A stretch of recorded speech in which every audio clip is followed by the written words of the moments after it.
భారత సైన్యం దెబ్బకు శత్రుదేశం వెన్నులో వణుకు పుట్టిందా? యుద్ధ క్షేత్రంలో భారత్ జరిపిన మెరుపు దాడుల నుండి త్రుటిలో తప్పించుకున్న పాకిస్తాన్ ఇప్పుడు వింత వాదనలను తెరపైకి తీసుకొస్తోందా?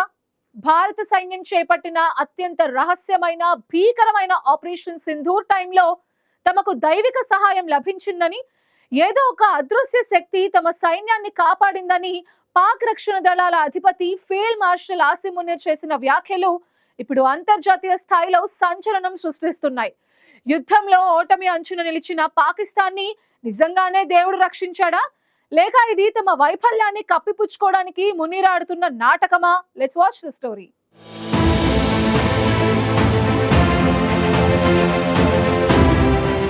పహల్గామ్ ఉగ్రదాడికి ప్రతీకారంగా భారత సైన్యం చేపట్టిన ఆపరేషన్ సింధూర్ దెబ్బకి పాకిస్తాన్ కోలుకోలేక విలవిల్లాడింది. భారత్ చేసిన ఈ మెరుపు దాడులు కేవలం సరిహద్దు అవతల ఉగ్ర స్థావరాలకే కాదు, పాకిస్తాన్ రాజకీయ సైనిక వ్యవస్థ ఆత్మవిశ్వాసానికే పెద్ద దెబ్బగా మారాయి. ఈ నేపథ్యంలో ఇప్పుడు పాకిస్తాన్ రక్షణ దళాల అధిపతి ఫీల్డ్ మార్షల్ ఆసిమ్ మునీర్ చేసిన వ్యాఖ్యలు అంతర్జాతీయ వర్గాల్లో విస్తృత చర్చకు దారితీశాయి. ఇస్లామాబాద్ లో జరిగిన జాతీయ ఉలైమా సమావేశంలో ఆపరేషన్ సింధూర్ సమయంలో పాకిస్తాన్ కు దైవిక సహాయం లభించిందని చెప్పడం రాజకీయంగా వ్యూహాత్మకంగా అనేక ప్రశ్నలను లేవనెత్తుతోంది. గత మే నెలలో పహల్గామ్ దాడికి ప్రతీకారంగా భారత్ చేపట్టిన సైనిక చర్యలు 4 రోజుల పాటు ఉద్రిక్తతను తీవ్ర స్థాయికి తీసుకెళ్లాయి. ఈ కాలంలో భారత వాయుసేన ఆర్మీ సమన్వయంతో నిర్వహించిన మెరుపు దాడులు పాకిస్తాన్ రక్షణ వ్యవస్థను చెల్లాచెదురు చేశాయి. ఇలాంటి సమయంలో తమ సైన్యానికి ఏదో అదృశ్య శక్తి తోడుగా నిలిచిందని ఆసిమ్ మునీర్ వ్యాఖ్యానించడం సైనిక విశ్లేషకులను ఆశ్చర్యానికి గురిచేస్తోంది. ఒక ఆధునిక దేశ సైన్యాధిపతి సాంకేతికత, వ్యూహాల గురించి కాకుండా దైవిక కృప గురించి మాట్లాడడం పాకిస్తాన్ వ్యవస్థలోని అంతర్గత మానసిక స్థితిని ప్రతిబింబిస్తోందన్న అభిప్రాయం వినిపిస్తోంది.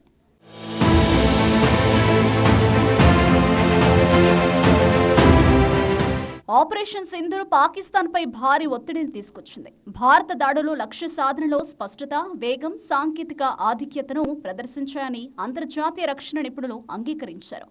పాకిస్తాన్ వైపు నుంచి ప్రతిస్పందన ఉన్నప్పటికీ వ్యూహాత్మకంగా భారత్ పైచే సాధించింది. ఇలాంటి పరిస్థితుల్లో దైవ కృపే మమ్మల్ని రక్షించింది అని చెప్పడం పాకిస్తాన్ సైన్యం ఎదుర్కొన్న గడ్డు పరిస్థితులను పరోక్షంగా అంగీకరించినట్టేనని విశ్లేషకులు భావిస్తున్నారు. ఇదే సమావేశంలో ఆసిమ్ మునీర్ జిహాద్ అంశంపై కీలక వ్యాఖ్యలు చేశారు. పాకిస్తాన్లోనే కాదు, మొత్తం ఇస్లామిక్ ప్రపంచంలోనూ ఈ వ్యాఖ్యలు పెద్ద చర్చకు కారణమయ్యాయి. ఒక ఇస్లామిక్ దేశంలో ప్రభుత్వం లేదా అధికారంలో ఉన్న పాలకుల అనుమతి లేకుండా ఎవరో సొంతంగా జిహాద్కు పిలుపునివ్వలేరని ఆయన స్పష్టంగా చెప్పారు. ఎవరైనా తమకు తాముగా ఫత్వాలు జారీ చేయడం చెల్లదని, అలాంటి చర్యలకు మతపరమైన, చట్టపరమైన చెల్లుబాటు ఉండదని పేర్కొన్నారు.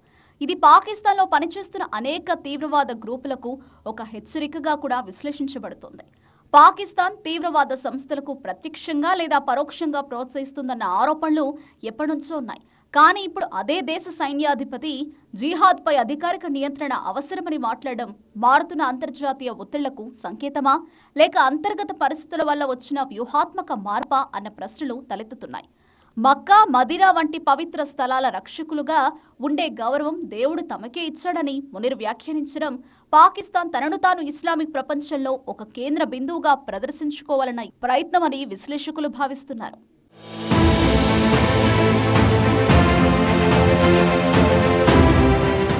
ఇక ఆసిమ్ మునీర్ పొరుగు దేశం ఆఫ్ఘనిస్తాన్ పై చేసిన వ్యాఖ్యలు మరింత కీలకంగా మారాయి.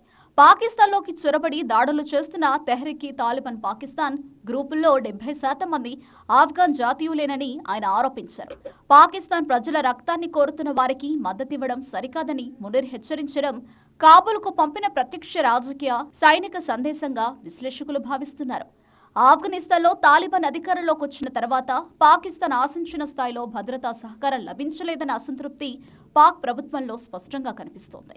టీటీపీ దాడులు, సరిహద్దు ఉద్రిక్తతలు పాకిస్తాన్ అంతర్గత భద్రతను తీవ్రంగా దెబ్బతీస్తున్నాయి.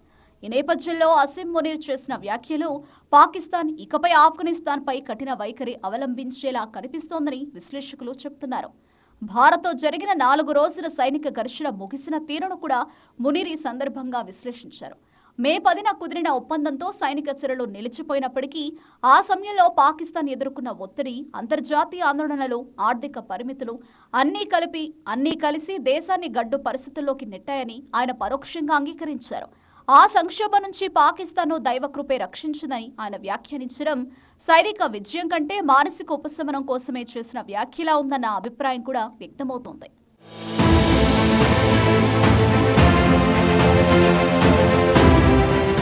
మొత్తంగా అసీం మునీర్ వ్యాఖ్యలు ఒకేసారి 3 స్థాయిల్లో ప్రభావం చూపుతున్నాయి. భారత్తో జరిగిన సైనిక ఘర్షణ నేపథ్యంలో పాకిస్తాన్ ఎదుర్కొన్న వాస్తవ పరిస్థితిని అంగీకరించడం, జిహాద్ తీవ్రవాదంపై అధికారిక నియంత్రణ అవసరమని చెప్పడం ద్వారా అంతర్జాతీయ సమాజానికి ఒక మితవాద సంకేతం పంపే ప్రయత్నం. ఆఫ్ఘనిస్తాన్పై హెచ్చరికలు జారీ చేయడం ద్వారా ప్రాంతీయ భద్రతలో తన ఆందోళనలను బహిర్గతం చేయడం.